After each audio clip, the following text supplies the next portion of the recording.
Number 5 देखते हैं। तो क्वेश्चन नंबर 5 में आपके दिया हुआ है, निम्न विवरण से केंद्रीय माल और सेवा कर अधिनियम 2017 की धारा 15 के तहत कर योग्य आपूर्ति के मूल्य का निर्धारण कीजिए। माल की आपूर्ति का अनुबंधित मूल्य 12% जीएसटी सहित 18 लाख। ठीक है। अनुबंधित मूल्य में निम्न शामिल हैं, पहले से जुड़े हुए हैं। प्राथमिक पैकिंग की लागत, ठीक है, जुड़ी हुई है तो सही जुड़ी हुई है। सुरक्षित परिवहन के लिए पैकिंग, सही है, जुड़ा हुआ है। परामर्श शुल्क, ठीक है। प्रशिक्षण शुल्क, ठीक है। कर, सीजीएसटी एसजीएसटी को छोड़कर इसके अलावा कोई कर है तो वो भी जुड़ा हुआ होना चाहिए। ये चारों चीज़ें आपके पांचों चीज़ें सही जुड़ी हुई है, कोई इशू नहीं है। अन्य सूचनाएं क्या है? अन्य सूचनाओं में कहता है एजेंट को दिया गया कमीशन, तो ये जोड़ना है। डिज़ाइन और इंजीनियरिंग कार्य की लागत, ये जोड़नी है। किराया और भाड़ा, ये जोड़ना है। ठीक। 2% बट्टा, व्यापारिक बट्टा माल के बीजक में दर्ज किया जाता है तो इसे घटाना है। इनमें से उपयुक्त मान्यता करते हुए सम्मिलित करने अथवा नहीं करने के कारण दीजिए। आप लोगों को ये बताना है कि इसमें from the following information determine the value of taxable supply as per the provision of section 15 central goods and service tax 2017 act. तो ये आपका क्वेश्चन है, इसमें आपको वैल्यू ऑफ सप्लाई बतानी है, किन चीज़ों को लेना है और किन चीज़ों को नहीं लेना है उसके कारण बताने हैं। तो ये आपका क्वेश्चन हुआ value of supply, question number 5। इसमें सबसे पहले अपने को लिखना है कि तो ट्रांजैक्शन वैल्यू कितना था, वो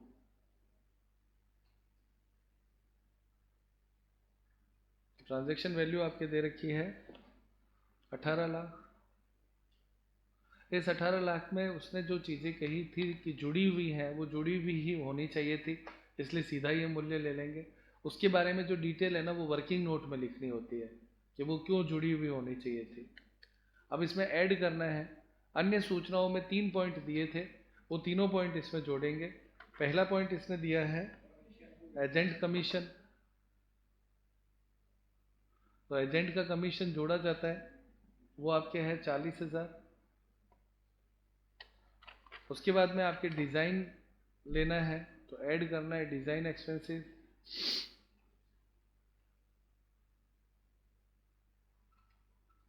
तो वो आपके है 20,000। और उसके बाद में अगला है फ्रेट एंड इंश्योरेंस, वो है 50,000। ये सारे मूल्य जोड़ने हैं।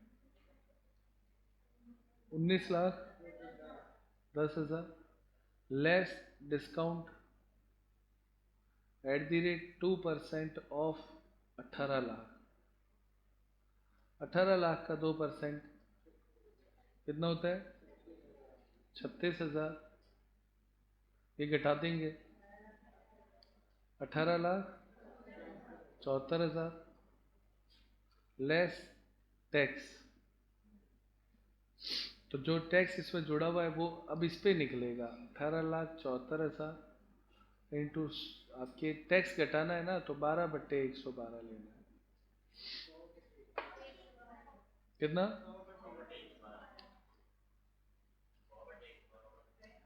टैक्स घटाना है, कितना होता है? 2,05,000 786। गुड, घटाओ 16,73,214। आंसर दिया हुआ, ये वैल्यू ऑफ सप्लाई हो जाएगी। अब हमने 12/112 क्यों किया? जब टैक्स निकालना हो तो 12/112 होता है, और अगर आपको टैक्स घटाने के बाद जो वैल्यू निकालनी हो, जब टैक्स घटाने के बाद कितना आएगा, तो जैसे ये संख्या है ना, इसका 100/112 करो तो सीधा ही आ जाएगा।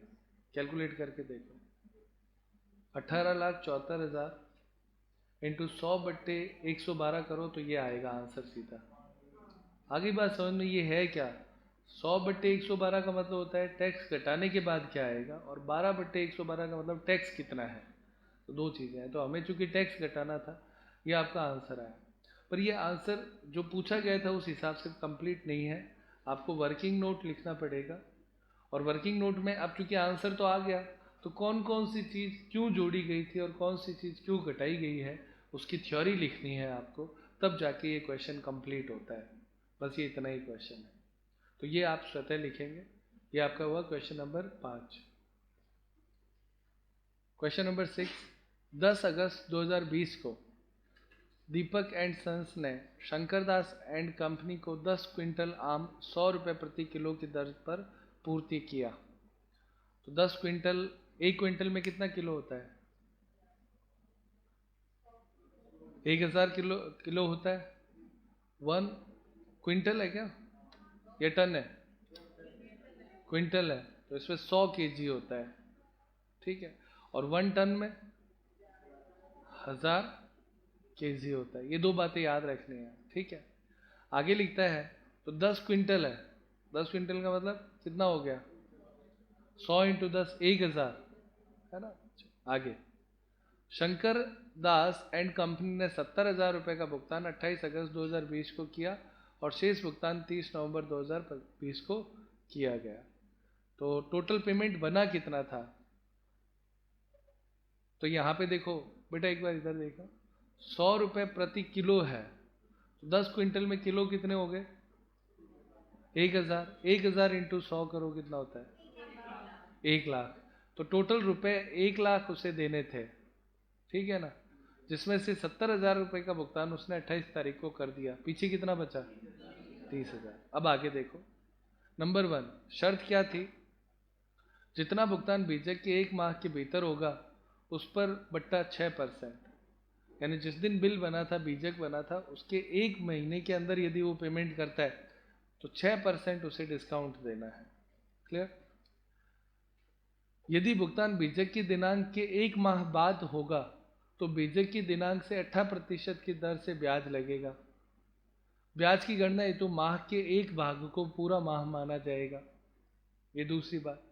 और तीसरा, यदि भुगतान बीजक के दिनांक से 3 माह के पश्चात हो तो ब्याज के अतिरिक्त 3 माह के बाद की अवधि के लिए 40 रुपये प्रतिदिन विलंब शुल्क लगेगा पर डे के हिसाब से। तो कर योग्य पूर्ति का मूल्य बताइए। तो इसमें सबसे पहली बात जो समझने की है वो है नियम। धारा 15(2) कहती है कि यदि कोई ब्याज या पेनल्टी किसी पे चार्ज की जाती है तो उसे वैल्यू ऑफ सप्लाई में जोड़ा जाता है। ये कंसेप्ट आप लोगों के आता है। तो उसके अंतर्गत अब अपने इसकी वैल्यू कितनी होगी ये अपने को बतानी है। इसमें आपको डेट्स चेक करनी है कि कौन सी डेट को कितना पेमेंट हुआ, ठीक है ना। अब इसने पेमेंट कितना किया है इस प्रश्न में अपने को दिखाई दे रहा है। सबसे पहले उसने कहा कि उसने भुगतान कब किया है?